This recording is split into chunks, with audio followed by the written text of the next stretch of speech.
Well, thank you, and thanks to all the gathered delegates and luminaries and media professionals, and thanks especially to the hosts of the Munich Security Conference for being able to put on such an incredible event. We're, of course, thrilled to be here.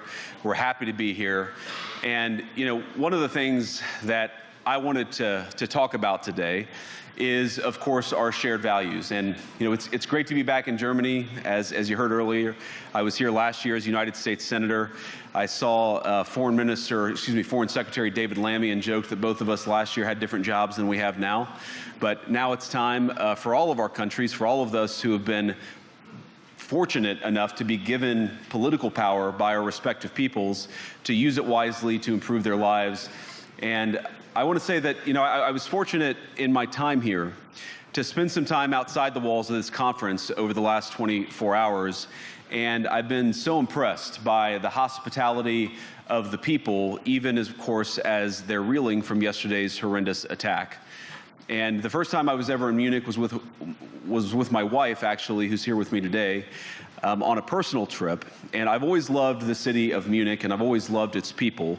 And I just want to say that we're very moved, and our thoughts and prayers are with Munich and everybody affected by the evil inflicted on this beautiful community. We're thinking about you, we're praying for you, and we will certainly be rooting for you in the days and weeks to come. Now, thank you.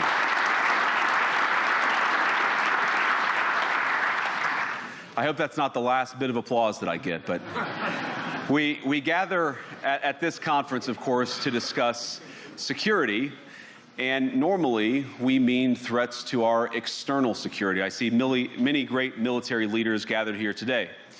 But while the Trump administration is very concerned with European security and believes that we can come to a reasonable settlement between Russia and Ukraine, and we also believe that it's important in the coming years for Europe to step up in a big way to provide for its own defense, the threat that I worry the most about vis-a-vis Europe is not Russia, it's not China, it's not any other external actor. And what I worry about is the threat from within, the retreat of Europe from some of its most fundamental values shared with the United States of America. Now, I was struck that a former European commissioner went on television recently and sounded delighted that the Romanian government had just annulled an entire election. He warned that if things don't go to plan, the very same thing could happen in Germany too. Now, these cavalier statements are shocking to American ears. For years, we've been told that everything we fund and support is in the name of our shared democratic values. Everything from our Ukraine policy to digital censorship is billed as a defense of democracy. But when we see European courts canceling elections and senior officials threatening to cancel others, we ought to ask whether we're holding ourselves to an appropriately high standard. And I say ourselves because I fundamentally believe that we are on the same team. We must do more than talk about democratic values, we must live them. Now, within living memory of many of you in this room, the Cold War positioned defenders of democracy against much more tyrannical forces on this continent. And consider the side in that fight that censored dissidents, that closed churches, that canceled elections.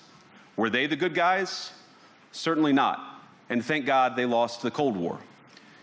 They lost because they neither valued nor respected all of the extraordinary blessings of liberty. The freedom to surprise, to make mistakes, to invent, to build. As it turns out, you can't mandate innovation or creativity, just as you can't force people what to think, what to feel, or what to believe. And we believe those things are certainly connected. And unfortunately, when I look at Europe today, it's sometimes not so clear what happened to some of the Cold War's winners. I look to Brussels, where EU commissars warn citizens that they intend to shut down social media during times of civil unrest the moment they spot what they've judged to be, quote, hateful content. Or to this very country, where police have carried out raids against citizens suspected of posting anti-feminist comments online as part of, quote, combating misogyny on the internet, a day of action. I look to Sweden, where 2 weeks ago the government convicted a Christian activist for participating in Koran burnings that resulted in his friend's murder. And as the judge in his case chillingly noted, Sweden's laws to supposedly protect free expression do not, in fact, grant, and I'm quoting, a free pass to do or say anything without risking offending the group that holds that belief. And perhaps most concerningly, I look to our very dear friends, the United Kingdom, where the backslide away from conscience rights has placed the basic liberties of religious Britons in particular in the crosshairs. A little over 2 years ago, the British government charged Adam Smith Connor, a 51-year-old physiotherapist and an Army veteran, with the heinous crime of standing 50 meters from an abortion clinic and silently praying for 3 minutes. Not obstructing anyone, not interacting with anyone, just silently praying on his own. And after British law enforcement spotted him and demanded to know what he was praying for, Adam replied simply, it was on behalf of the unborn son he and his former girlfriend had aborted years before. Now, the officers were not moved. Adam was found guilty of breaking the government's new buffer zones law, which criminalizes silent prayer and other actions that could influence a person's decision within 200 meters of an abortion facility. He was sentenced to pay thousands of pounds in legal costs to the prosecution. Now, I wish I could say that this was a fluke, a one-off crazy example of a badly written law being enacted against a single person. But no, this last October, just a few months ago, the Scottish government began distributing letters to citizens whose houses lay within so-called safe access zones, warning them that even private prayer within their own homes may amount to breaking the law. Naturally, the government urged readers to report any fellow citizens suspected guilty of thought crime. In Britain and across Europe, free speech, I fear, is in retreat.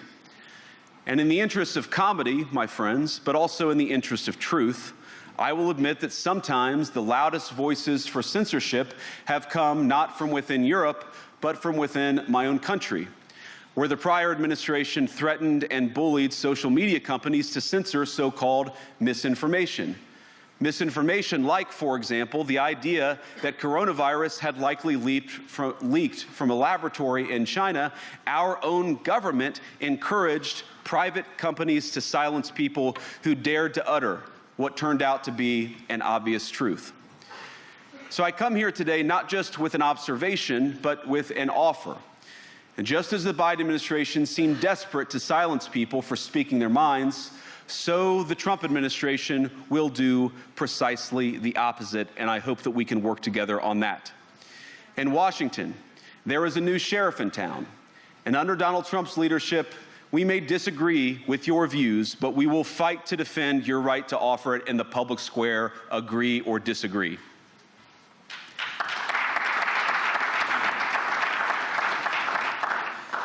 Now, we're at the point, of course, that the situation has gotten so bad that this December, Romania straight up canceled the results of a presidential election based on the flimsy suspicions of an intelligence agency and enormous pressure from its continental neighbors. Now, as I understand it, the argument was that Russian disinformation had infected the Romanian elections.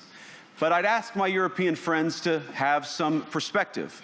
You can believe it's wrong for Russia to buy social media advertisements to influence your elections. We certainly do.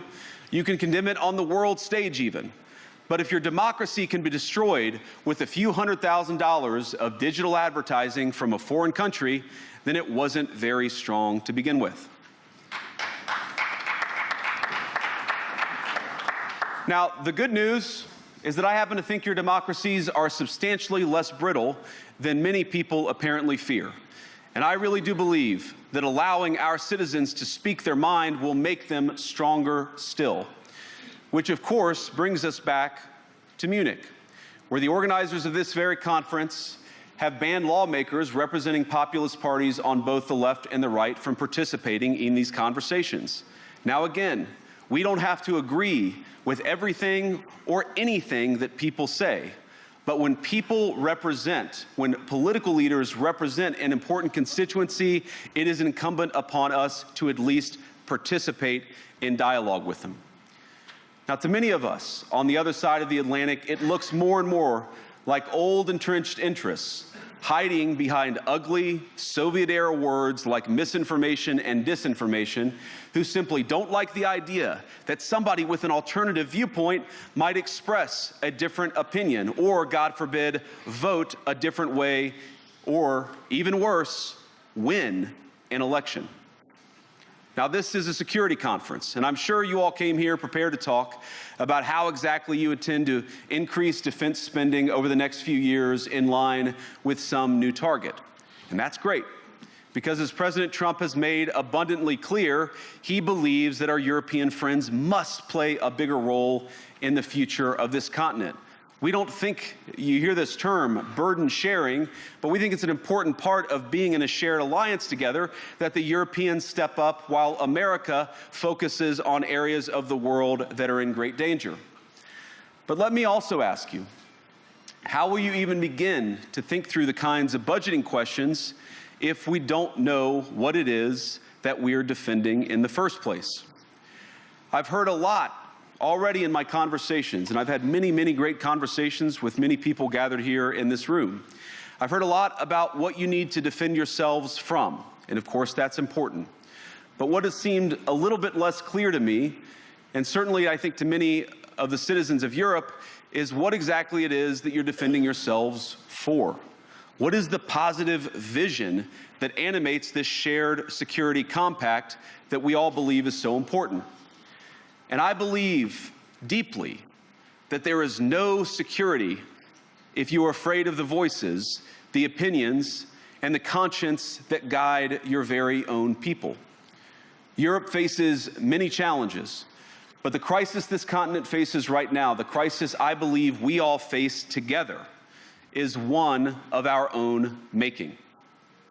If you're running in fear of your own voters, there is nothing America can do for you. Nor, for that matter, is there anything that you can do for the American people who elected me and elected President Trump. You need democratic mandates to accomplish anything of value in the coming years. Have we learned nothing that thin mandates produce unstable results? But there is so much of value that can be accomplished with the kind of democratic mandate that I think will come from being more responsive to the voices of your citizens. If you're going to enjoy competitive economies, if you're going to enjoy affordable energy and secure supply chains, then you need mandates to govern, because you have to make difficult choices to enjoy all of these things. And of course, we know that very well in America. You cannot win a democratic mandate by censoring your opponents or putting them in jail, whether that's the leader of the opposition, a humble Christian praying in her own home, or a journalist trying to report the news.